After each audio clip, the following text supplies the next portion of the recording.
Testing. Ah, what a pleasure. Another visitor. An entertaining diversion, I suppose. Anyways, welcome to this channel. My name is Diveth Fear. I hail from the Dunmerry great house of Tel Van Nee.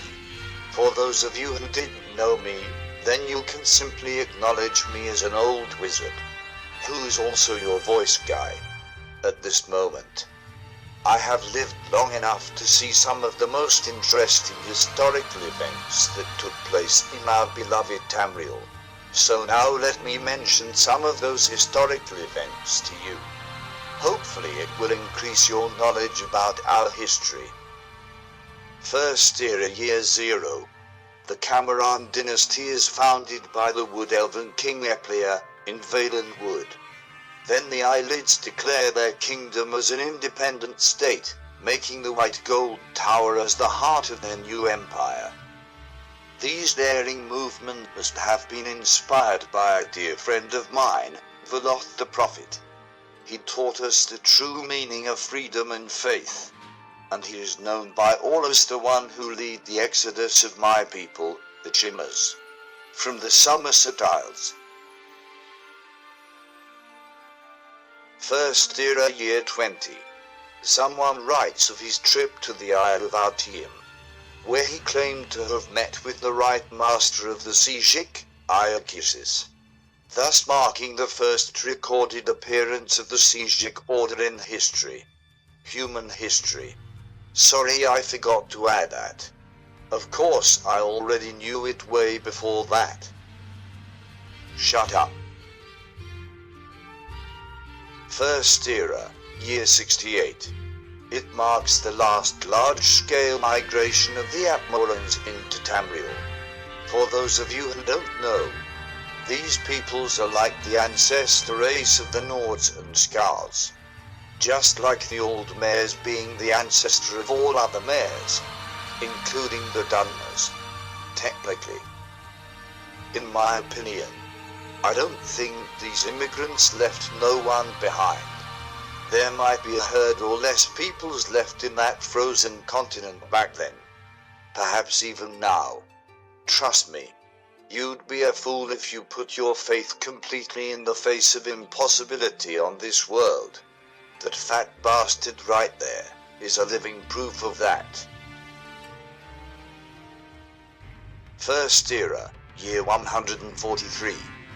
Harold, the 13th descendant of the line of Isgrimor, is crowned the High King of the Nords.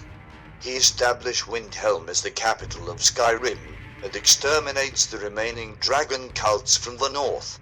He also ordered his archmage, Jaimund, to kill the 3 notorious sons of Galdur, who killed their own father, and are laying waste to entire villages. Amateur humans. Doing such childish things. That's typical. Moving on. First era, year 198. An Ayleid schism occurs between the Ydra-worshipping clans and the Daedra-worshipping forces led by King Glenfarine of Atartar.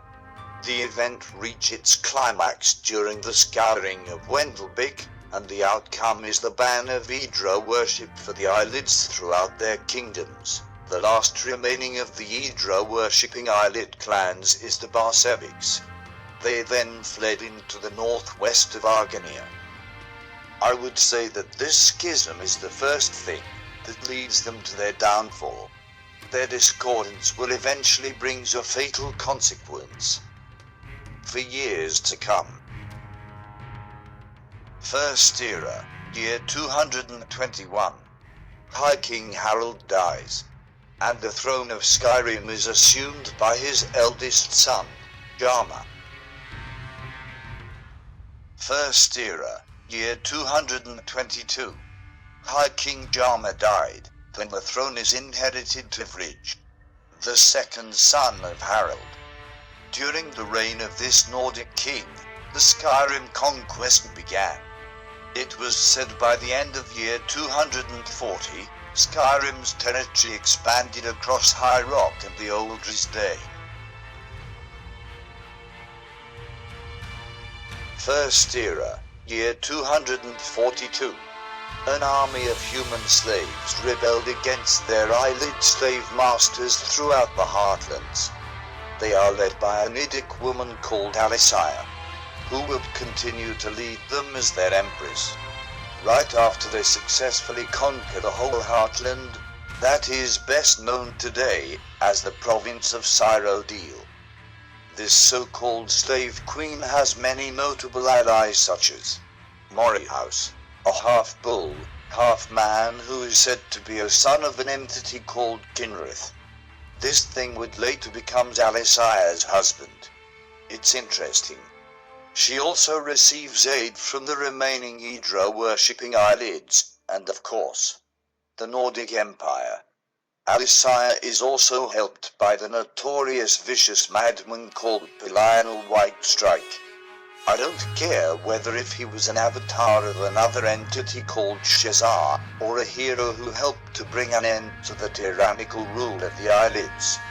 This Ashlander massacred many innocents among my kins, and even the Khajiits, just because they have pointy ears like the elves. I'm sorry. It's just that I have a substantial resentment towards man heroes who are performing holocausts. Therefore I'm glad that Mr. Ummerl can kill him, even though I'm not really fond of that half Ayleid, and half whatever it is his father is, either. First Era, year 246. The city of Daggerfall is founded by the Nords, who are invading High Rock at that moment. First Era, year 266. Empress Alessia dies. The so-called Alessian Empire is then inherited to her son, Belhazar, that she got from her marriage with Morrihouse.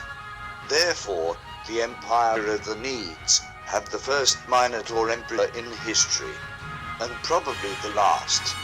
Before she dies, Alessia founded a religion which focuses worship on the gods incorporated from both Aldmeri and Nordic pantheon, which is very well known today as the Eight Divines Pantheon. Ask an imperial priest if you're interested in those sort of things. I have no time to mention all of the names of those Edric gods. Alessia was later regarded as a saint by her peoples, and her remains was buried below the catacombs of Sanctor. First Era, year 361. The Alessian Doctrinates is enforced under the influence of a man called Meruk, whom also created the Alessian Order. This man or ape, who cares, claimed that he received visions from the ghost of Alessia.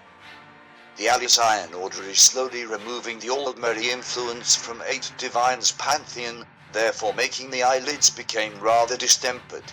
And eventually the tension between the newly formed Alessian Order and the Ayleid Lords plays a major part in removing the Ayleid populace within the Heartland.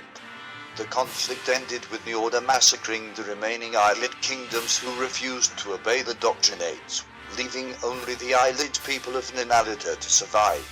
They are forced to abandon their home in the Heartland, therefore they flee to High Rock, where they would founded the city of Bisnensel. First Era, year 369. The Wild Hunt is invoked by the Wood Elves, after a certain ritual, which procedure they refuse to share with me. Just as the name suggests, it makes them become wild, as in they would transform themselves into a horde of supernatural beasts, and hunt, which literally means that they would turn feral and hunt anything that came across their path.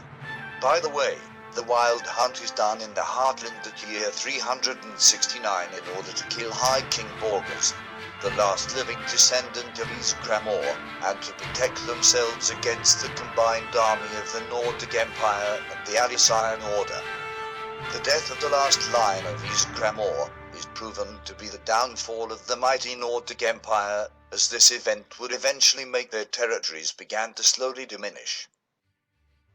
Back to the Wild Hunt. Some Bosmers suggested that the transformation is seen by them as a return to the chaos of the Dawn era, when they were unable to hold on to one shape for more than a moment. Unfortunately, such occurrences is so rare, it only happens in about 2 or 3 times in recorded history. I myself would like to see this anomaly with my own eyes, in order to study this interesting concept. Well, sorry lads. Now it's time for you to leave. I will continue to talk about what happened next later. Now leave a like and subscribe if you want to. Farewell, Outlander. It's been a pleasure to meet you.